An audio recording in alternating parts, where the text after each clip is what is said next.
Come put some thrift finds away with me. My favorite part is styling, storing, and organizing my thrift finds. I wanted to hang this up above my monitor, and I thought maybe I could take off that back piece because the hearts don't really go with my decor. Unfortunately, it was stained with that piece on, so I can't take it off without having to restain the whole piece. Someone suggested putting a new board in front of it instead to keep the integrity of the shelf, but I would have to stain that one as well. It was only $1. It was a good try, but I'm going to donate it back. Next, I have several items that go to my craft closet. I am fully aware I need to give you guys a tour of my craft closet, and it is in the forefront of my mind, I promise. I'm not sure where I want to put these yet, so I'm going to put them in the container that I have to be put away. Anytime I have an extra little something and I don't want to take the time to put it in a container, I put it in this bag, and then when the bag is full, I put it all away and organize it all at one time. Love these, but before I decide to wash dishes with it, I will run it through the washer once. And I'm loving my basket. I really like the salt and pepper shaker. I was a little concerned I wasn't going to be able to get them clean enough. But before cleaning them, I thought I would style them and see how I might put them in the room. And it just looks like a couple of pillars of wood. I thought maybe if you could see the tops, it might be better. But again, just looks like pieces of wood. I asked my husband what he thought, and he agreed. They just kind of look like sample pieces of wood. With that being said, I just decided, again, I'm just going to donate it back. It was a good try.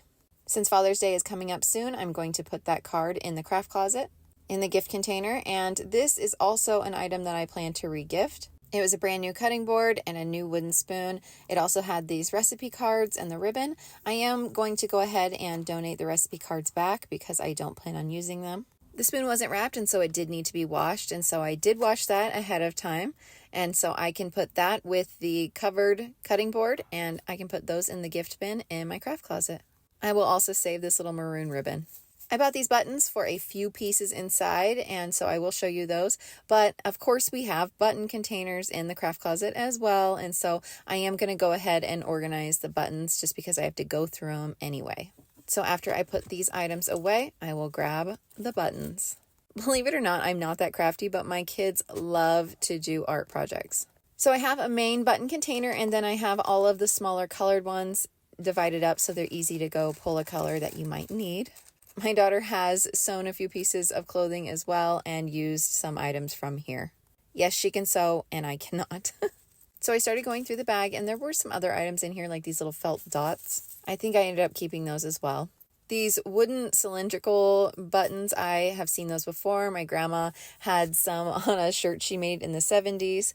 And then there were a couple of these eyes for dolls. It immediately reminded me of our little owl friend at the thrift store who's missing an eye.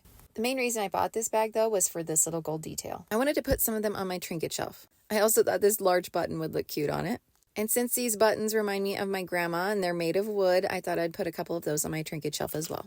I saw these really cute buttons and I thought I might put them on there, but I ended up just putting them back in my button container.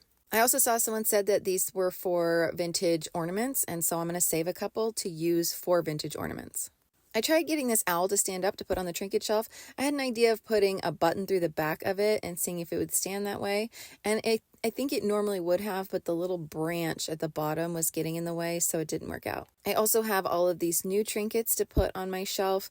I was a little concerned about their height, but I was going to give it a try. So I gathered all of my trinket items and I put them in this little duck basket just to carry them downstairs. I did end up getting that little egg holder just because I thought there might be something in the future that's circular that I can put on there. I'll just put it right there for now, and it's still kind of cute alone. I was right, the height was an issue, so I had to do some moving around. I really liked that ironing board next to that building, but the bear looks cute there too. So basically, you guys are just watching in real time me try to figure out where the tallest spaces are. I had several people point out that if I would have hung the trinket shelf the other way, I wouldn't have this issue, but I really like it hung vertically. This little pink rabbit didn't fit on there, so I am going to store him for Christmas. He wasn't with this group originally, so I feel not as sad doing that. This girl I wanted to put on one of the thicker shelves just because I was afraid she might fall and she was already chipped. If you guys thought this looked like an I Spy scene already, the button really puts it into the I Spy scene. Such a large button. I ended up not being able to stand him up, and so I just thought I might poke him through the back a little bit, and he was able to hang. He's not too heavy. And I really like that idea. Again, I'm going to put these little wooden buttons in here. They remind me of my grandma because I have a shirt that she made with them. They might be replaced in the future, but for now they look good. I decided to take the teeniest, tiniest bit of hot glue and to just put these in there. I am confident that I can pop them right off, but I just did a couple to just add a little, pizzazz. The kilt and bagpipes guy didn't fit on my main shelf, so I put him on my daughter's. They are right around the corner from each other, so they can still talk. This one needs wash, so I'm going to throw it in the wash. And like I said, I'm going to use these for some vintage ornaments in the future, so I put them in my craft closet. I thought I wanted to put this duck out here on my screened porch. I tried a plant in him, and the plant didn't fit, so for now, I'm just going to put this citronella candle in him. I think it looks cute. Since I'm going to hang this on my mid-century inspired Christmas tree, I'm going to put it with the Christmas items. I made sure to wrap him up nice and safe. The last item is this amber tulip. I'm going to store it with the rest of my tulips. I just love the amber ones, and I ended up not having a match like I thought. I still need to organize this drawer better. Thanks for stopping by.